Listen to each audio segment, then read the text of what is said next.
예, 새해도 건강하시고 또 복 많이 받으시기 바랍니다. 예, 하나님께서는 이제 복의 근원이신데요. 제가 이제 깨달은 바는 복의 근원 되신 하나님이 사람이 죄를 지음으로 해서 창세기 6장에 보면은 하나님의 신이 영원히 함께하지 않는다 떠나가셨습니다. 그러나 회복의 역사를 위해서 노아 이후로 계속 역사를 해오셨다는 거죠. 네, 그래서 각자가 뭐 성경을 기준하든 어떤 경서를 기준하든 제가 하는 일은 경서 비교 토론회를 주로 합니다. 그렇기 때문에 믿을 만한 경서 찾기 운동을 하기 때문에 각자가 갖고 있는 믿고 있는 경서 중심으로 해서 올바른 판단을 하시는 것이 좋지 않겠는가. 그래서 토론하게 되면은 마음이 상하고 또 이렇게 서로 부딪히고 그럴 수도 있어요. 그런데 그런 것들은 일시적인 부분이고요. 정말 영원한 생명 가운데에서 진리 가운데에서 하나님께서 천국이 이루어지기 위해서 이제까지 이뤄오셨다면은 우리는 소망이 있는 줄 믿습니다. 아멘. 제자들도 온전히 믿음 갖고 이렇게 신앙했던 게 아니더라고요. 이제 보면은 제자들도 의문을 갖고 예수님께 질문한 내용이 있습니다. 아버지를 보여줘야 믿겠다 이렇게 이야기하고, 그리고 이제 잘 깨닫지 못하니까 예수님은 이것도 깨닫지 못하느냐 이렇게 책망받은 사실도 있고 의심도 많이 했죠. 그러나 언제 확신을 얻었느냐면은 부활한 예수님이 찾아왔어요. 찾아와서 성경도 풀어주고, 그리고 요한복음 14장에는 빌립이라는 제자가 이제 또 질문도 하고, 그리고 또 다른 제자가 또 있었죠. 질문하는데 아버지를 보여줘야 믿겠다. 그렇게 이야기했을 때 예수님 뭐라고 말씀하셨느냐면 나를 본 자는 아버지를 보았거늘 왜 보여달라 하느냐. 나는 길이요 진리요 생명이니 나로 말미암지 않고 아버지께 올 자가 없다. 이렇게 말씀하신 줄 믿습니다. 이 길을 모르면 목적지에 갈 수 없죠. 그래서 말씀이 길이라는 것을 분명하게 제시한 줄 믿습니다. 그러면 구약이 약속해놓고 예수님 약속대로 이루면서 오신 것이 분명하다면 신약의 약속도 이루어지지 않겠는가. 그런 관점에서 간단하게 핵심 요약하고 마무리하도록 하겠습니다. 이 말라키 3장 4장에 보면은 먼저는 길을 예비하는 사자를 보낼 것을 말라키 마지막 선지자 통해서 예언을 했다는 거죠.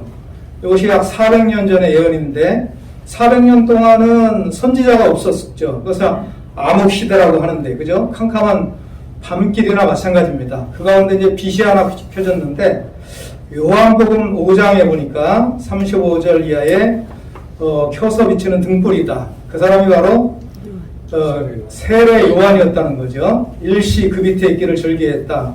그랬는데 세례 요한이 요단강에서 세례 주면서 회개하라 이렇게 외쳤거든요. 그리고 이제 유대인들과 다툼이 일어났습니다. 서로 불편한 관계죠. 서로 회개하라 하고 서로 다툼이 일어나고, 이것이 그 당시에 종교의 현실이었다는 거예요. 그 가운데에서 이 세례 요한은 일시적인 사명이니까 누가 오셨느냐? 온전하신 분이 오신 거죠. 뭐 온전하다, 완전하다. 제가 볼 때는 같은 의미로 쓰이는 것 같은데요. 온전하신 분은 예수님 뿐이 없었어요. 그 당시에. 그러니까 나는 길이요 진리요 생명이다. 그렇게 주장한 거 아니겠습니까? 나로 말미암지 않고 아버지께 올 자가 없다 했으니까 오직 온전하신 분은 예수님 뿐이 없었죠. 그래서 세상에 빛으로 왔다 그랬고요. 그러면은 길예비 사자는 세례 요한이고 그 성전에 언약의 사자가 올 거라고 예언되어 있었는데 그 언약의 사자가 예수님이었다는 거죠. 세례 요한은 누구의 길을 예비했는가? 예수님의 길을 예비하신 거죠. 그러나 사명이 예수님의 사명이 시작이 되니까 세례 요한의 사명이 끝났다는 겁니다. 그러한 관점에서 이 시대에도 주 재림 때에도 마찬가지로 저는 나름대로 이제 깨달은 것은 성막의 비밀, 장막의 비밀이 나타나야 된다 이렇게 깨닫고 전하고 있습니다. 히브리서 9장 9절에도 보면은 이 장막은 현재까지 비운데 개혁할 때까지 맡겨놨다는 말씀이 있습니다.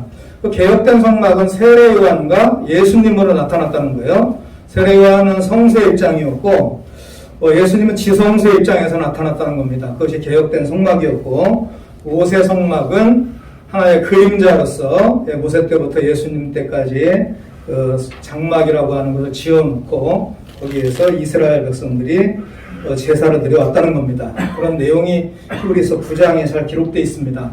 자, 그러나 이 재림의 때에도 이 성막의 비밀이 하나 있는데요.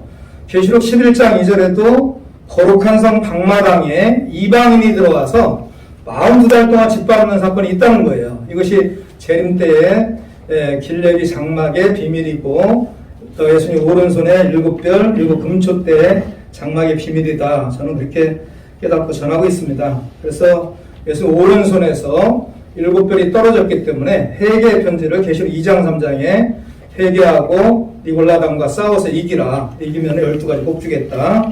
그런 내용이 재림 때 이루어지는데 이방인은 계시록 13장에서는 바다에서 올라온 짐승이라는 거죠. 그들이 장막에 들어와서 42달 동안 짓밟는 사건이 있고 멸망의 사건이 있음으로 해서 그 짐승과 우상과 그 이름에서를 이기고 벗어난 자들이 계시록 15장에 증거장막 성전에 모였으니 그곳이 둘째 장막 지성소로 저는 깨닫고 전하고 있습니다. 그래서 이 성소의 비밀과 지성소의 비밀 이것을 재림의 때에도 나타나기 때문에 계시록이 이 사건이 이루어진다면은 이러한 관점에서 온전한 빛 가운데로 온전한 진리 가운데로 나아가야 우리가 온전한 구원 또 온전한 천국이 이루어지지 않겠는가 그런 생각이 듭니다.